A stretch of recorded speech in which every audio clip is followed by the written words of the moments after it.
Good morning, you guys. It is time for your health check. As you know, October is Breast Cancer Awareness Month, and you've heard early detection is really the key to saving lives, right? Well, a recent Cleveland Clinic study confirms that.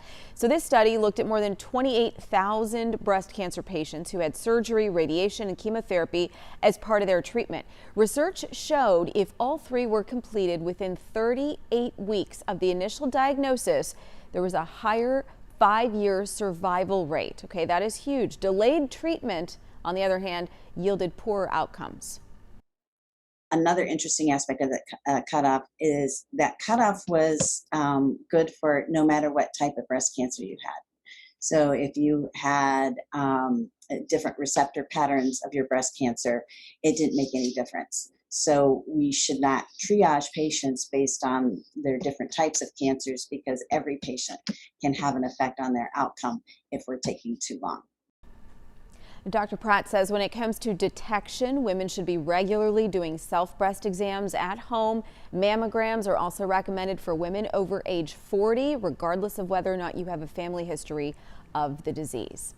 Okay, if you suffer from rheumatoid arthritis, I want you to listen up here. Local researchers are studying a new treatment option, and they're looking for participants to join a clinical trial. Setpoint Medical is taking what's called a bioelectronic approach. They're using the vagus nerve stimulation to treat RA. So that means little to no exposure to infections associated with prescription medications.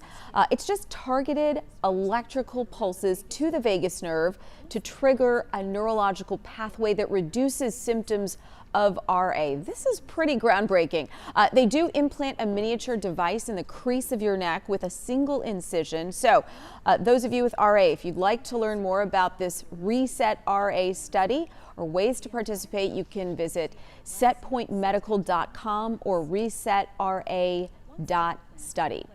And let's real quickly talk about the COVID-19 vaccine. There is some good news for families with those younger kiddos. They may be able to get the vaccine before the holidays. The FDA could amend its emergency use authorization by the end of this month. The agency has scheduled a meeting on October 26th to review data, I should say, on Pfizer's vaccine, children 5 to 11 years old. Okay, if the FDA and CDC sign off, they could be eligible for those shots in November. So, of course, as always, we'll keep you posted. That is your health check. I want to send things over to meteorologist Greg Fields for a check of the forecast. And Greg, I have two things that I really want to say and need to say. One, people talk about getting rid of Facebook, but our Fitter Together group is doing really well and super positive on Facebook. So that is one good use of Facebook. I think it's all about how you use it.